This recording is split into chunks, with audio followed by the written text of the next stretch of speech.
il faut se changer d'espèce. Donc je suis heureux ce soir d'être avec un prototype des prochains habitants d'une planète heureuse. Moi, la chose qui me fascine, c'est qu'il n'y a plus aujourd'hui aucun rêve qui ne soit réalisable ou qui ne soit à l'étude. Si vous voulez rentrer dans une cabine téléphonique à Paris, sortir à New York, si vous vous dites « j'aimerais bien sentir l'odeur de Jeanne d'Arc quand elle brûle, parce que moi je suis sûr qu'elle est la tuberculose du mouton qui donne des hallucinations », et chaque fois qu'on brûlait des cadavres, ça sentait horriblement fort, et donc certainement c'est ça qu'on a appelé l'odeur de sainteté dans les chroniques de l'époque. Donc il n'y a rien aujourd'hui où on puisse vous dire il y a un laboratoire de Meudon, il y a un laboratoire de Sophie Antipolis qui travaille dessus. Il n'y a plus de rêve possible. Il nous reste les deux, qui étaient l'invisibilité et l'éternité. Ben, ça y est, c'est raté, on travaille dessus. Donc, mon cerveau, il faut que je suis malheureusement, j'ai eu 2 opérations cardiaques, j'ai eu 2 opérations de la hanche, donc j'ai beaucoup de mal à suivre la transe créatrice de notre ami Kiki. Bon, alors après, il y a un autre truc que tu m'as appris il y a longtemps, c'est que quand tu rentrais dans une église, tu te sentais chez toi et que tu prenais toujours un petit bibelot pour tes collections. Et depuis que tu m'as expliqué ça, je le fais pour ma fille. Plusieurs fois, je suis entré dans des églises, alors on allume des bougies, tout ça, et comme on dit qu'on est à la maison, tu peux me rappeler un petit peu cette histoire? On sort de notre sujet sur le futur, on fait un petit peu de religion. C'est-à-dire que les églises, c'est comme les pharmacies.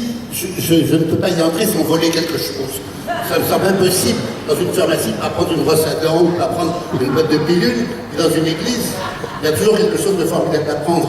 Le dernier enterrement où j'étais, par exemple, il y avait des fascicules, vous avez marqué qu'est-ce que l'infidélité? C'est rigolo. Alors, les ex-voto, c'est vrai. On m'a dit qu'il fallait tourner, alors je tourne aussi. Alors, non, mais t'es pas obligé. Les ex-voto, c'est vrai, avec beaucoup de souplesse.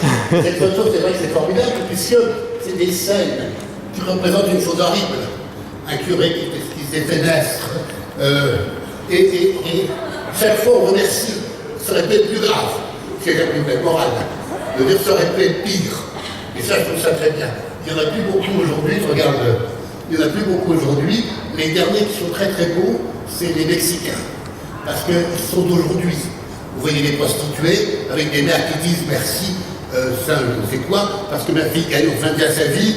Ou vous voyez un couple en slip léopard qui disent quand j'ai rencontré Erwan, je ne pensais pas qu'on vivrait longtemps ensemble. Ça fait 40 ans, merci Sainte Vierge. Et ça, c'est les derniers grands ex-voto que je connaisse. Cher un peu à toi, Diego. Bon, moi, du coup, j'ai souvent aussi volé, grâce à toi, des trucs dans les églises. C'est la moindre des choses. Hein. Je m'en vante pas trop, parce que j'en ai un certain nombre de collections. Ils seraient contents, la police, ils arrivaient à la maison, ils retrouveraient des trésors inestimables, sans doute. Mais toi, t'en as plein, d'ailleurs, et t'aimes beaucoup la peinture, les livres. Je veux dire, c'est chez toi que j'ai vu la plus belle bibliothèque, où t'as tous les livres que je rêvais d'avoir, et ils sont rangés, même peut-être dans des caisses, mais... tous les livres de science-fiction, les livres de gravure du début du siècle. Mais on en revient à l'avenir. Alors comment on voit l'avenir de toute façon? On le voit très heureux. La dernière chose, par exemple, que j'ai découvert il y a 2 jours, c'est qu'on fabriquait un prototype qui sera au point dans 5 ans à peu près, en analysant tous vos emails, tous vos textos, peut-être en prenant aussi quelques caméras de surveillance dans les grands magasins.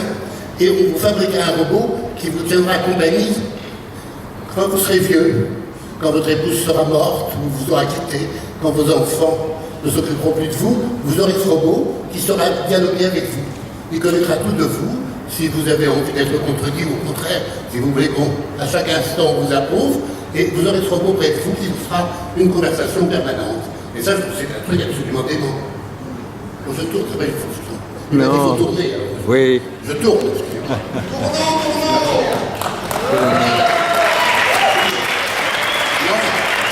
Encore une minute. Voilà. Allez. Encore une minute, je tourne, parce qu'il a dit Ouais. il faut tourner. Oui. Alors, je tourne. Il faut occuper la piste. Non, j'occupe. T'occupes. Mais alors attends, tu as le droit de faire une petite pause. Ah bah même, c'est cardiaque. Ah, en plus, bon. Triple pontage coronarien, je crois, non? Enfin, dans le genre. J'ai eu 2 opérations dans ma vie, qui sont dues évidemment à des erreurs médicales. Le premier chirurgien est à l'asile, le second est en club de désintoxication. Et alors, je vous dis aussi, si vous allez vous faire opérer, je fais de la publicité à l'hôpital d'Alençon. Eh bien, l'hôpital d'Alençon, si vous dites, on a raté mon opération, on vous répond, vous avez été opéré quand? C'est l'après-midi. Jamais l'après-midi. Voilà. C'est ma dernière expérience. L'hôpital d'Alençon. Ça y est, on est au bout, là. Oui. Un peu à toi, bon. Quand même. Quand on est avec un extraterrestre, on s'en suppose. Bon ben voilà, c'était Jean-Michel Arnold.